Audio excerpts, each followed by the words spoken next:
Birthday Chenky Dilo sa Bataang Bangkal. Hinubog ng aking pamilya at paaralan para tunguhin ang Hindi ako si Birthday Chenky Dilamlo tumatakbo bilang SK Chairman sa ilalim ng partido. Hindi ako si Birthday Chenky Dilamlo tumatakbo bilang SK Chairman sa ilalim ng partido.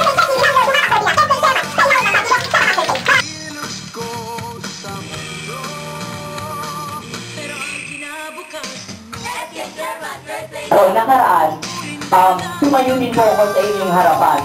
Or more or less, graduate na po yung iba. I was a first year student running for Public Information Officer for the Supreme Student Government.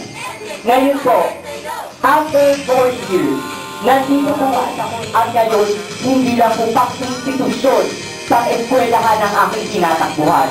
Ako po ay humihingi sa inyo ng tulong dahil ako po ay tatakbo for community.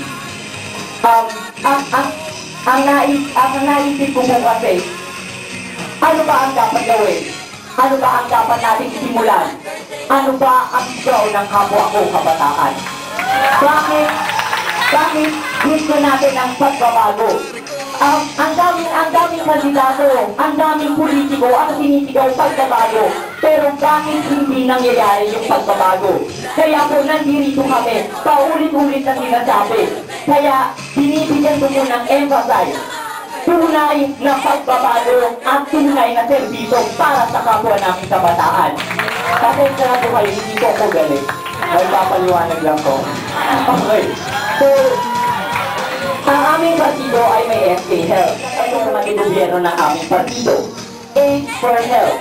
Isa po sa health projects namin ay ang medical mission.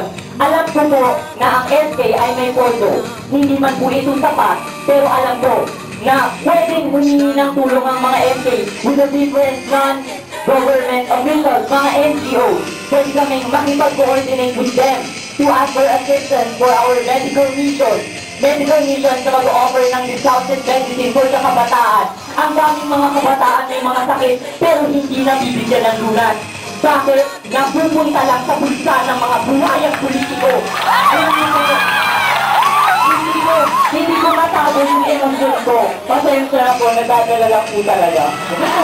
For education po, bigyan ng pansin ng mga out-of-school youth. Meron po tayong alternative learning system, pero konti lang po yung nakaka-attend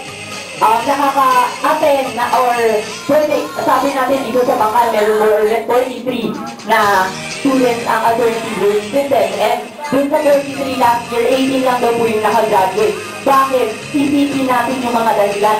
Bigyan natin ng solusyon ng mga problema. Huwag natin bigyan ng solusyon ang isang problema na hindi naman pala yun ang solusyon. Bawat problema ay may tumpak at tamang solusyon na dapat natin asigasuin at dapat natin isipin. Bilang mga kandidato sa education, out of school, yung education ang sinasabi nilang kayamanan at tanging mapapamana ng ating mga magulang sa atin. So, kung ang mangyayari mawawalang saysay ito, ang mangyayari kabataan, paano na ang pag-asa ng bayan? Paano na ang mga kabataan dito sa ating barangay? Next, we have the livelihood project. Livelihood project po namin, maraming automotive shops dito sa barangay Bangkal, kilala tayo dyan. And so, we offer seminars, trainings that will facilitate those skills na pwedeng ma-acquire ng mga out-of-school youth or even students na gustong magkaroon ng jobs kasi wala silang pang-support sa kanilang studies. So, in that way, after the seminars and training, hindi lang basta seminars and training, we will try to find dito sa Bangkal. Kaya naman namin makipag-coordinate, bakit hindi nagagawa? Kasi nga, walang initiative sa mga leaders. Hindi ang sarili nila or personal na interest lamang. Okay, so next, we have the peace and order. Sa peace and order, meron na yan na kung saan ay malalahad ang bawat kabataan ang kanilang saloobin, ang kanilang mga gusto, ang kanilang saan ay maririnig namin ang kanilang mga sinain, at kung saan ay